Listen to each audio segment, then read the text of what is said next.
తాజా వార్తలను అందించే ప్రెస్ న్యూస్ కి స్వాగతం.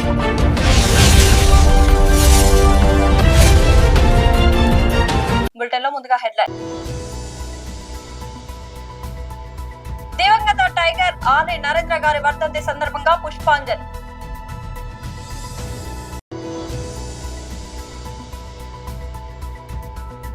తెలంగాణ భవన్ లో BRS MLC Dasoju Sravan Kumar press meet.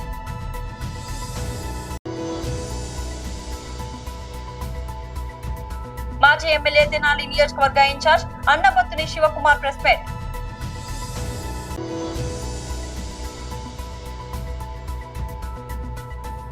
పెళ్లిపీట లెక్కబోతున్న బెల్లంకొండ సాయి శ్రీనివాస్.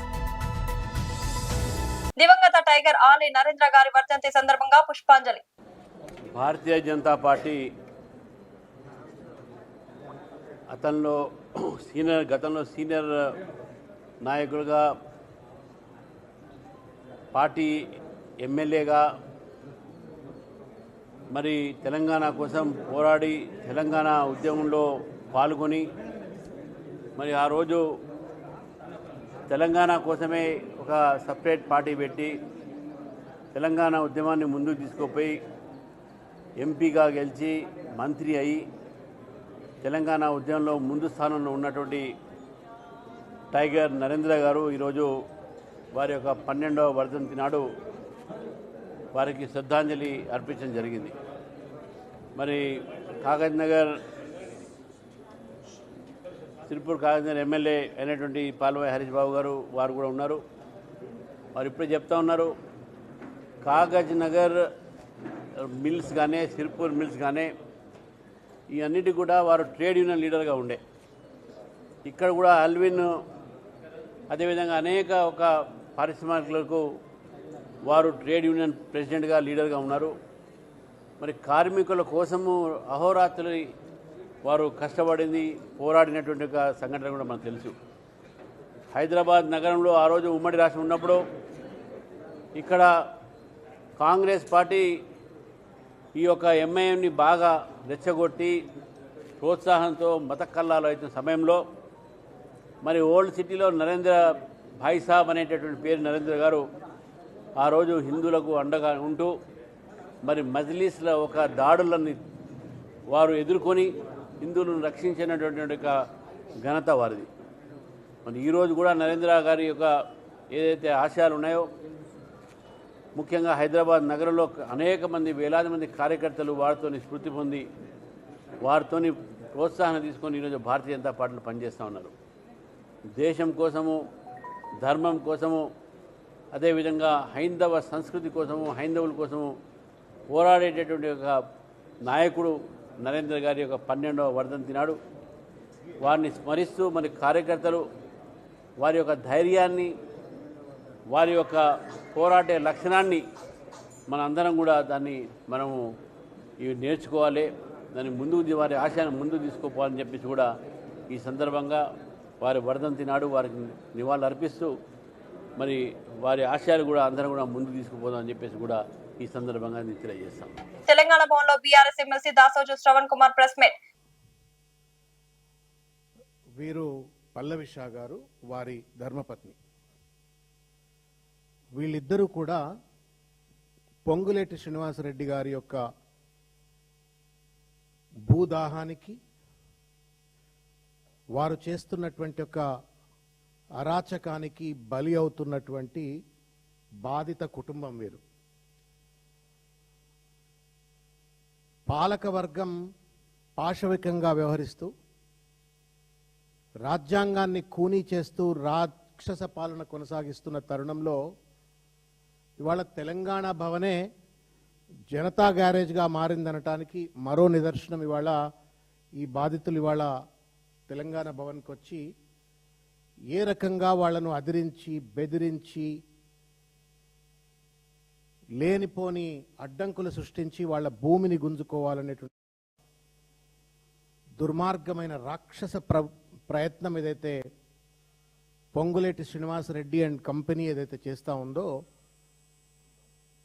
దానికి ఇది పూర్తిగా నిదర్శనం. వాళ్ళ బాధ చెప్పుకోవడం కోసం వాళ్ళు ఇక్కడికి వచ్చినారు. వాళ్ళకు అండగా ఉంటామని చెప్పని ఉద్దేశం కోసం అని చెప్పని అత్యంత క్రూరంగా దుర్మార్గంగా అధికారాన్ని ఆట వస్తువుగా మార్చేసి ఈ ప్రభుత్వం ముఖ్యంగా పొంగులేటి శ్రీనివాసరెడ్డి గారు చేస్తున్నటువంటి ఒక వికృత విన్యాసాన్ని ప్రజలందరికీ తెలియజెప్పాలా. అదేవిధంగా కళ్ళు మూసుకొని వ్యవహరిస్తున్న పోలీస్ వ్యవస్థ వారికి న్యాయం చేయాలా, రెవెన్యూ వ్యవస్థ వాళ్ళకి న్యాయం చేయాలనే ఉద్దేశంతో ఈరోజు ఈ పత్రికా సమావేశాన్ని పెట్టడమైంది. మిత్రులారా, పొంగులేటి శ్రీనివాసరెడ్డి గారు ఒక మంత్రి. ఆయన మంత్రిగా ప్రమాణ స్వీకారం చేసేటప్పుడు ఒక ఓత్ తీసుకుంటారు. నేను ఈ ఓత్ పొంగులేటి శ్రీనివాసరెడ్డి గారికి మీడియా ద్వారా తెలంగాణ ప్రజలందరికీ కూడా నేను గుర్తు చేసే ప్రయత్నం చేస్తాను. పొంగులేటి శ్రీనివాసరెడ్డి అను నేను శాసనం ద్వారా నిర్మితమైన భారత రాజ్యాంగం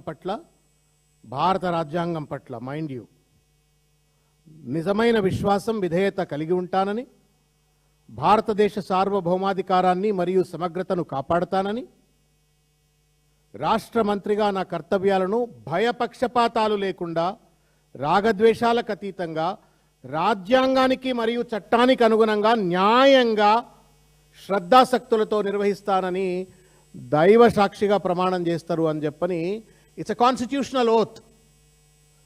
ఇది దాసోజు శ్రవణో లేకపోతే ఇంకెవరో రాసిచ్చింది కాదు. భారత రాజ్యాంగంలో షెడ్యూల్ 3లో పొందుపరిచినటువంటి ఒక కాన్స్టిట్యూషనల్ ఓత్. ఈ ఓత్ను తీసుకున్న తర్వాత మంత్రిగా కొనసాగుతారు. ఒకసారి ఈ ఓత్ తీసుకొని మంత్రిగా కొనసాగుతున్నటువంటి ఒక వ్యక్తి they are bound by this constitution. మాజీ ఎమ్మెల్యే తెనాలి నియోజకవర్గ incharge Annabathuni Shivakumar press meet. రాజధాని చంద్రబాబు నాయుడు గారు చెబుతున్నట్టు వరల్డ్ క్లాస్ సిటీ నిర్మిస్తానని చెప్పి భూసేకరణలో భాగంగా తీసుకొని 12 సంవత్సరాలైనా ఇవాళకు కూడా రాజధానిలో ఎటువంటి చంద్రబాబు నాయుడు గారు చెబుతున్న వరల్డ్ క్లాస్ సిటీ నిర్మాణం ఊపందుకోపోగా మళ్ళీ చంద్రబాబు నాయుడు గారు భూసేకరణ సెకండ్ ఫేజ్ను ఇంకొక 50,000 ఎకరాలు తీసుకుంటానని చూతా ఉన్నాడు. అంటే ఇప్పుడు ఆల్రెడీ ఎవరైతే రైతాంగం చంద్రబాబు నాయుడు గారు చెప్పిన ప్రపంచ దేశాలను తనదల్లే రాజధాని వరల్డ్ క్లాస్ రాజధాని అని చెప్పి దానికి సుమారు చేసిన భూసేకరణకే సుమారు ఎకరా అభివృద్ధి చేయడానికి, అంటే బేసిక్ ఇన్ఫ్రాస్ట్రక్చర్ని రోడ్లు కానీ ట్రైన్స్ కానీ వాటర్ ఫెసిలిటీ కానీ ఇలాంటి బేసిక్ నీడ్స్ ఇచ్చేదానికే ఎకరాకి 2 కోట్ల రూపాయలు ఖర్చు అవుతుందని డిపిఆర్లో ఆయన ఇచ్చాడు. అంటే సుమారు 1,00,000 కోట్ల రూపాయలు. ఇది కాక మళ్ళీ ఇప్పుడు కొత్తగా భూసేకరణ అంటే ఈ 50,000 ఎకరాలతో మున్సిపాలిటీ అయిద్దని చెప్పి ఇంకొక 50,000 ఎకరాలు అంటే 1,00,000 ఎకరాలతో వరల్డ్ క్లాస్ రాజధాని కడతానంటాడు. అంటే సుమారు 2,00,000 కోట్ల రూపాయల డబ్బుని అక్కడ రాజధాని నిర్మాణం కోసం చేస్తానని చెబుతా ఉన్నాడు. ఇది ఆచరణలో ఏ మేరకు సాధ్యమైందని చూస్తే ఈ 7 సంవత్సరాల్లో, అంటే మరి ముఖ్యంగా ఈ 2 సంవత్సరాల్లో రాజధాని పనులు గమనిస్తూ ఉంటే ఇది కనీసం ఈ నిర్మాణాలు కానీ ఈయన చెప్పిన వరల్డ్ క్లాస్ రాజధాని నిర్మాణం కోసం చూస్తే ప్రజల్లో కానీ రాజకీయ పార్టీల్లో కానీ సాధారణ ప్రజల్లో కూడా ఈరోజు అభిప్రాయం ఏముంది అంటే ఇది కనీసం 30-40 సంవత్సరాలకు కూడా ఈ రాజధాని నిర్మాణం జరిగిద్దా అయిద్దా అని సాధారణ ప్రజలకు కూడా అనుమానం కలుగుతూ ఉంది. ఎందుకు చంద్రబాబు నాయుడు గారు పదే పదే రాజధాని విషయం మీద వరల్డ్ క్లాస్ సిటీ, ఆంధ్రప్రదేశ్ యొక్క ఆర్థిక పరిస్థితి, ఈ రాష్ట్ర రాజధాని భవిష్యత్తు మీద ఎందుకు ఇంత అబద్ధాలు ఆడుతున్నాడు అనేది మనందరం ఆలోచించాల్సిన అవసరం ఉంది. అందుకే ప్రతిపక్ష నాయకుడిగా జగన్మోహన్ రెడ్డి గారు ఒక వారం రోజుల క్రితం ఒక ప్రతిపాదన కూడా, మావి గన్ అనే ప్రతిపాదన కూడా, అంటే మచిలీపట్నంలో నుంచి మాని, అలాగే విజయవాడ, అలాగే గుంటూరు ఈ ప్రాంతాన్ని మావిగన్గా రాజధాని ప్రాంతంగా నువ్వు చెప్పే ఖర్చులో 2 లక్షల కోట్ల రూపాయల ఖర్చులో కనీసం 10% ఖర్చుతోనే అద్భుతమైన ఫైనాన్షియల్ ఇది వస్తుంది అని చెప్పి చెప్పడం జరిగింది. టాలీవుడ్ యంగ్ హీరో బెల్లంకొండ సాయి శ్రీనివాస్ త్వరలోనే ఒక ఇంటివాడు కాబోతున్నాడు. ప్రముఖ వ్యాపారవేత్త కుమార్తె కావ్యారెడ్డితో ఆయన వివాహం నిశ్చయమవడమే కాకుండా పెళ్లి ముహూర్తం కూడా ఖరారైంది. ఇటీవల ఇరు కుటుంబాల సభ్యులు అత్యంత సన్నిహితుల సమక్షంలో శ్రీనివాస్ కావ్యారెడ్డిల లగ్న పత్రిక వేడుక అత్యంత వైభవంగా జరిగింది.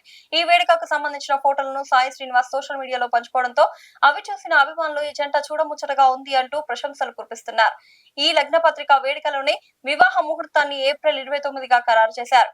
టాలీవుడ్ లోని ప్రముఖులు, రాజకీయ నేతలు, ఇతర రంగాల సెలబ్రిటీల సమక్షంలో ఈ పెళ్లి వేడుకను ఘనంగా నిర్వహించేందుకు బెల్లంకొండ సురేష్ కుటుంబం భారీ ఏర్పాట్లు చేస్తోంది. ఒకవైపు వ్యక్తిగత జీవితంలో కొత్త ప్రయాణాన్ని ప్రారంభించబోతున్న శ్రీనివాస్, మరోవైపు సినిమాల పరంగానూ బిజీగా ఉన్నాడు. ప్రస్తుతం ఆయన నటిస్తున్న అడ్వెంచర్ థ్రిల్లర్ హైందవాపై ఇండస్ట్రీలో భారీ అంచనాలున్నాయి. లూథిర్ బైరెడ్డి ఈ చిత్రానికి దర్శకత్వం వహిస్తున్నారు. రాష్ట్రంలో అత్యవసర విద్యుత్ విభాగంలో పనిచేస్తున్న విద్యుత్ కార్మికులు సుమారు 20,000 మంది నిరవధిక సమ్మెలోకి వెళ్లడం జరిగిందని, విద్యుత్ కార్మికుల సమ్మెకు ఐఎఫ్టియు పెద్దపల్లి జిల్లా కమిటీ సంపూర్ణ మద్దతును తెలియజేస్తుందని గోదావరి యూనియన్ కార్యాలయంలో ఐఎఫ్టియు ముఖ్య కార్యకర్తల సమావేశంలో ఐఎఫ్టియు రాష్ట్ర అధ్యక్షులు ఐ కృష్ణ మాట్లాడారు. ఈ కార్యక్రమంలో ఐఎఫ్టియు జిల్లా నాయకులు A Venkanna, E Naresh, B Ashok, I Rajesham, S Rajanna, Prem Kumar తదితరులు పాల్గొన్నారు.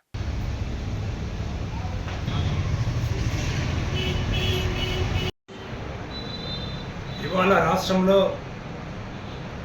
ఆర్టీజీఎన్ కార్మికులు దాదాపు 20,000 మంది అత్యవసర సేవలైనటువంటి విద్యుత్ రంగంలో పనిచేస్తూ ఉన్నారు.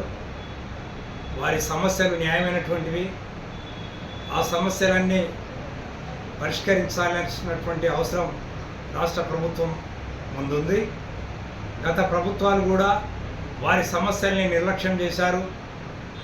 వారితో కనీసం వారి సమస్యలపైన చర్చించకుండా, మాట్లాడకుండా ఏదైతే రాష్ట్ర ప్రభుత్వం కార్యాపణ చేస్తుందో ఈ విధానం సరైనటువంటిది కాదని మేము భావిస్తున్నాం. అదేవిధంగా రాష్ట్రంలో దాదాపు ఇటు జెన్కోలో కావచ్చు, ట్రాన్స్కోలో కావచ్చు, అవుట్సోర్సింగ్ కార్మికులుగా, కాంట్రాక్ట్ కార్మికులుగా ఏండ్ల ధరబడి పనిచేస్తున్నప్పటికీ వాళ్ళను పర్మనెంట్ చేయకపోవడం కూడా సరైనటువంటి విధానం కాదు. గత ప్రభుత్వం, ఇప్పుడున్నటువంటి ప్రభుత్వాలు కూడా వారికి తీరినటువంటి అన్యాయం చేస్తున్నటువంటి పరిస్థితి. చివరికి ఇవాళ వాళ్ళు ఆందోళన బాట పట్టాల్సినటువంటి ఒక సందర్భం వచ్చింది. అలాంటి వారి ఆందోళనలను ఐఎఫ్టీగా మేము పూర్తిగా సంపూర్ణమైనటువంటి మద్దతు తెలియజేస్తున్నాం, బలపరుస్తున్నాం. ఖచ్చితంగా రాష్ట్ర ప్రభుత్వం వారి సమస్యల పరిష్కారానికి ముందుకు రావాలని, వారితో చర్చలు జరపాలని, వారిని రెగ్యులేట్ చేయాలని చెప్పి మరి ఇతర సమస్యలపైన సుముఖంగా ఉండి పరిష్కరించాల్సిందిగా మేము రాష్ట్ర ప్రభుత్వానికి భారత కార్మిక సంఘాల సమాఖ్య ఐఎఫ్టీగా విజ్ఞప్తి చేస్తున్నాం. ఎన్ఎస్యుఏ 56వ ఆవిర్భావ దినోత్సవం సందర్భంగా కోట దుర్గారాజు ఆధ్వర్యంలో ఘనంగా నిర్వహించారు. ఈ కార్యక్రమానికి ముఖ్య అతిథిగా ఎన్ఎస్యు రాష్ట్ర అధ్యక్షుడు వెంకటస్వామి హాజరై ఓయూ ఆర్ట్స్ కళాశాల ఆవరణలో జెండా ఆవిష్కరించి అనంతరం కేక్ కట్ చేసి విద్యార్థులకు పోటీ పరీక్ష పుస్తకాలను పంపిణీ చేశారు. ఈ సందర్భంగా వారు మాట్లాడుతూ ఎన్ఎస్యు అనేది ఇందిరాగాంధీ ఆలోచన విధానంతో పుట్టుకొచ్చిన విద్యార్థి సంఘం అన్నారు. అనేక యూనివర్సిటీ కాలేజీల్లో కమిటీ వేసుకుని ఏర్పాటు చేసుకుంది. అనేక ముఖ్యమంత్రులను, కేంద్ర మంత్రులను చేసింది ఎన్ఎస్యు విద్యార్థి సంఘం అని గర్వంగా చెప్తున్నామని అన్నారు. 55 సంవత్సరాల నుండి దేశంలో నలుమూలల నుండి విద్యార్థులకు ఎలాంటి సమస్యలు వచ్చినా ఎన్ఎస్యుఐ సంఘం ముందు ఉండి పోరాడుతుందని తెలిపారు.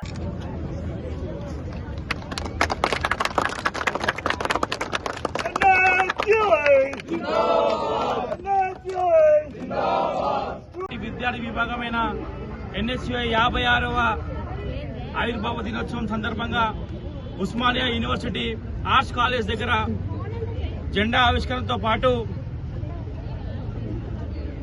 మెటీరియల్ పంపిణీ కూడా, ఏదైతే జాబ్స్ కోసం ప్రిపరేషన్ అవుతారో వాళ్ళ మెటీరియల్ పంపిణీ కూడా చేయడం జరుగుతుంది. ఈ యొక్క కార్యక్రమాన్ని మన కోట దుర్గారాజు గారు అయితే ఎన్ఎస్యుఐ నేషనల్ కోఆర్డినేటర్గా ఉన్నారో వారి సమక్షంలో ఈ యొక్క మంచి కార్యక్రమాన్ని ఎన్ఎస్యుఐ ఫార్మేషన్ డే రోజు తీసుకోవడం జరిగింది.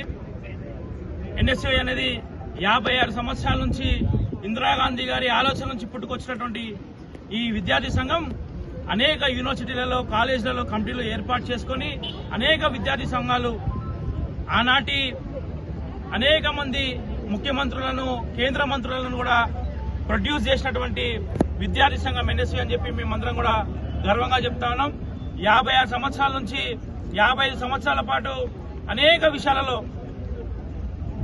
దేశంలో ఉన్న ఈస్ట్ నుంచి వెస్ట్ వరకు, నార్త్ నుంచి సౌత్ వరకు ఈ రాష్ట్రం, ఈ కులం, ఈ మతం లేకుండా విద్యార్థికి ఎక్కడ సమస్య వచ్చినా కూడా ఎన్ఎస్ఏ ముందుండి కొట్లాడుతూ వచ్చింది.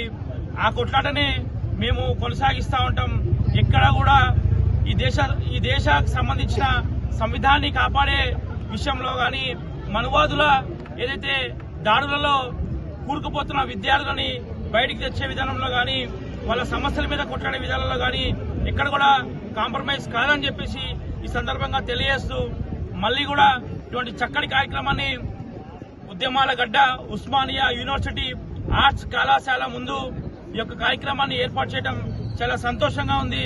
ఒక దళిత కుటుంబానికి సంబంధించినటువంటి నాకు కాలేజ్ ప్రెసిడెంట్ నుంచి నేను ఎన్ఎస్ఏ రాష్ట్ర అధ్యక్షుడి వరకు 12 సంవత్సరాలు, పదుల సంఖ్యలో కేసులు, 100లకు పైగా కార్యక్రమాలు, డిటెన్షన్లు, హెరాస్మెంట్స్ అన్ని ఎదుర్కొని కేవలం మా ఒక్క తండ్రి ఒక డైలీ వేజ్ లేబర్ సిద్ధాంతాలతో కూడిన రాజకీయాలు చేయాలనే ఒక ఆలోచన ఉన్న వ్యక్తిగా నేను విద్యార్థి రాజకీయాల్లో జాయిన్ అయ్యి ఈరోజు కాలేజ్ ప్రెసిడెంట్ నుంచి రాష్ట్ర అధ్యక్షుడి వరకు అయినానంటే అది కేవలం ఎన్ఎస్ఏలోనే సాధ్యమవుతుందని చెప్పేసి ఈ సందర్భంగా తెలియజేస్తూ, నెల్లూరు జిల్లా కావలిలో ఏబీఎన్ ఆంధ్రజ్యోతి ఎండీ రాధాకృష్ణపై వైఎస్ఆర్సీపీ మహిళలు తీవ్ర ఆగ్రహం వ్యక్తం చేశారు. మహిళలపై అవమానకర వ్యాఖ్యలు చేశారని ఆరోపిస్తూ 1 టౌన్ పోలీస్ స్టేషన్ లో ఫిర్యాదు చేశారు. కావలి నియోజకవర్గ వైఎస్ఆర్సీపీ ఇన్ఛార్జ్ రామిరెడ్డి ప్రతాప్ కుమార్ రెడ్డి ఆదేశాల మేరకు కావలి టౌన్ వైఎస్ఆర్సీపీ అధ్యక్షుడు శివకుమార్ రెడ్డి ఆధ్వర్యంలో పార్టీ మహిళా నాయకులు, కార్యకర్తలు పోలీస్ స్టేషన్ కు చేరుకున్నారు. మహిళల పట్ల అవమానకరంగా మాట్లాడడం తగదని వారు తీవ్రంగా ఆగ్రహం వ్యక్తం చేశారు. మహిళలను అవమానించే విధంగా వ్యాఖ్యలు చేయడానికి ఎవరు హక్కు ఇచ్చారని ప్రశ్నించారు. సీఎం చంద్రబాబు నాయుడు ప్రోత్సాహంతోనే ఇలాంటి వ్యాఖ్యలు చేస్తున్నారా అంటూ నిలదీశారు. గతంలో మహిళల అంశంపై డిప్యూటీ సీఎం పవన్ కళ్యాణ్ స్పందించిన విషయాన్ని గుర్తు చేశారు. ఈ కార్యక్రమంలో వైఎస్ఆర్సీపీ మహిళా నాయకులు, స్థానిక పార్టీ కార్యకర్తలు, అభిమానులు భారీగా పాల్గొన్నారు. అలాగే రామిరెడ్డి ప్రతాప్ కుమార్ రెడ్డి, శివకుమార్ రెడ్డి తదితరులు పాల్గొని తమ అభిప్రాయాలను వ్యక్తం చేశారు. మహిళలను అవమానించిన వారిపై చర్యలు తీసుకోవాలని డిమాండ్ చేశారు.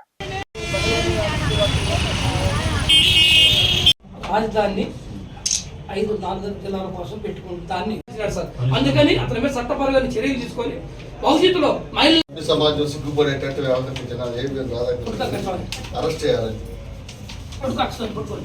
కేసు నమోదు చేయాలి. ఏం లేదు సార్, మా రాష్ట్ర మాజీ ముఖ్యమంత్రి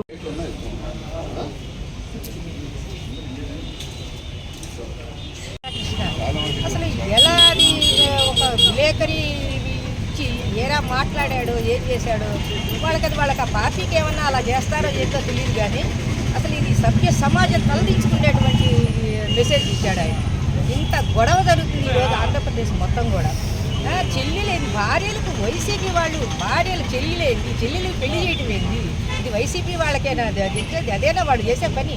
వాళ్ళు చేస్తున్నారు కాబట్టి వాళ్ళు ఏమన్నా అలా అనుకుంటున్నారో ఏమో మరి అర్థం కావట్లేదు. ఇది చాలా తప్పు, లేడీస్ని చాలా అవమానకరం. మరి వీళ్ళందరూ ఈ రాష్ట్ర ప్రభుత్వం ఏం చేస్తుందో అర్థం కావట్లేదు అసలు. కాబట్టి దాన్ని ఖండిస్తున్నాము. దాన్ని ఈరోజు మన పోలీస్ స్టేషన్లో దానికి ఆయన శిక్షించవలసిందిగా కోరుతున్నాం. ఆ స్త్రీని ఎవరైతే అవమానిస్తున్నారో వాళ్ళందరినీ కూడా ఖండించాల్సిన బాధ్యత ప్రతి ఒక్క పౌరుని మీద ఉన్నది. కాబట్టి మేము ఈనాడు ఏబీఎన్ ఆంధ్రజ్యోతి గారు చేసినటువంటి వ్యాఖ్యలకు వ్యతిరేకిస్తూ 1 టౌన్ పోలీస్ స్టేషన్లో కంప్లైంట్ ఇవ్వడానికి మహిళలందరం కూడా కలుసుకొని మా యొక్క ఆవేదన అంతటిని కూడా కంప్లైంట్ రూపంలో ఇక్కడ ఇవ్వడం జరిగింది. కాబట్టి ఈ సీఎం గారు కూడా స్త్రీల యొక్క మనోభావాలను అర్థం చేసుకొని వారు ఆంధ్రజ్యోతి యొక్క వ్యాఖ్యలను వ్యతిరేకించాల్సిన అవసరం ఎంతైనదో ఉన్నదని, ఈ జగన్మోహన్ రెడ్డి గారి యొక్క మాటలు అంటే ఆయన స్త్రీలకు ఎంతగా గౌరవం ఇచ్చారో అది కూడా జ్ఞాపకం చేసుకొని ప్రతి ఒక్కరు కూడా స్త్రీల మనోభావాలు దెబ్బతినకుండా చూసుకోవాల్సిన అవసరం ఎంతైనా ఉన్నదని ఈ సందర్భంగా విన్నవించుకుంటూ ఉన్నాను. సంచరిస్తారంటే స్త్రీలు ఎప్పుడైతే గౌరవింపబడతారో అలాంటి ప్రదేశాల్లోనే దేవతలు అనే వాళ్ళు పూజలు అందుకుంటూ ఉంటారు. అలాంటి మన భారతదేశంలో ఏబీఎన్ ఆంధ్రజ్యోతి రాధాకృష్ణ గారు స్త్రీలపై చేసినటువంటి అనుచిత వ్యాఖ్యలు ఏ రకంగా ఉన్నాయో, స్త్రీల మనోభావాలను ఏ విధంగా దెబ్బతీసాయో ఆయన యొక్క మాటలు విన్న ప్రతి ఒక్కరి హృదయం అనేది ఆవేదనకు గురవుతూ ఉంది. ఈ యొక్క ఆంధ్ర రాష్ట్రంలో ఉన్నటువంటి ప్రతి ఒక్క స్త్రీ యొక్క హృదయం ఆవేదనకు గురవుతూ ఉన్నది. ఇలాంటి మాటలు అనే ముందు తన ఇంట్లో కూడా ఆడబిడ్డలు ఉన్నారు. ఆ విషయాన్ని ఆయన జ్ఞాపకం చేసుకుని ఉంటే చాలా బాగుంటుంది. ఏ స్త్రీ మనోభావాలు దెబ్బ తినకుండా ప్రతి ఒక్క రాజకీయ నాయకుడు ఆయన చేసినటువంటి వ్యాఖ్యలను ఆ యొక్క పార్టీ ఎవరైతే ఆయన సమర్థిస్తున్నారో మన సీఎం గారు కావచ్చు, డిప్యూటీ సీఎం గారు కావచ్చు, ఖండించాల్సినటువంటి అవసరం ఎంతైనా ఉన్నది. ఎందుకంటే ఆ వ్యాఖ్యలు పార్టీలకు అతీతంగా ఉన్నాయి కాబట్టి ఇలాంటి వ్యాఖ్యలను ఆయన ఖండించాల్సిన అవసరం అనేది ఎంతగానో ఉన్నదని నేను సీఎం గారిని ప్రశ్నిస్తూ ఉన్నాను. ఎందుకంటే ఈరోజు మన కావలి నియోజకవర్గం రామిరెడ్డి ప్రతాప్ కుమార్ రెడ్డి గారి ఆదేశాల మేరకు మన పట్టణ అధ్యక్షులు కేతిరెడ్డి శివకుమార్ రెడ్డి గారి ఆధ్వర్యంలో ఈరోజు మన కావలి నియోజకవర్గంలో మహిళలు, నాయకులు, కార్యకర్తలు అందరం కలిసి 1 టౌన్ పోలీస్ స్టేషన్లో ఫిర్యాదు చేయడం జరిగింది. ఏబిఎన్ రాధాకృష్ణ గారు అనడానికి కూడా మాకు చాలా ఇదిగా ఉంది. ఏబిఎన్ రాధాకృష్ణని వెంటనే శిక్షించాలి, అతన్ని అరెస్ట్ చేయాలి. మహిళల మనోభావాలు దెబ్బతినేలాగా ఎంత దారుణంగా చెల్లెళ్ళు అనుకొని పెళ్లిళ్ళు చేయడం ఏంది? మీ ఇంట్లో అక్క చెల్లెళ్ళు, భార్యలు ఎవరు లేరా? హోమ్ మినిస్టర్ అనిత గారు ఏం చేస్తున్నారు? మహిళలకి ఇంత అన్యాయంగా, ఇంత దారుణంగా మాట్లాడుతుంటే అనిత గారు కూడా కొంచెం వెంటనే స్పందించి అతని మీద చర్యలు తీసుకోవాలని చెప్పేసి మేము కోరుకుంటున్నాం. బులెటిన్ ముగించే ముందు హెడ్లైన్స్ మరోసారి. ఇది దివంగత టైగర్ ఆర్ఏ నరేంద్ర గారి వర్ధంతి సందర్భంగా పుష్పాంజలి.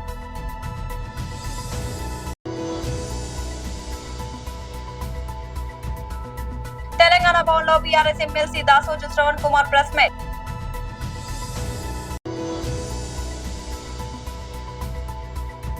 మాజీ ఎమ్మెల్యే తెనాలి నియోజకవర్గ incharge Annabathuni Shivakumar press meet.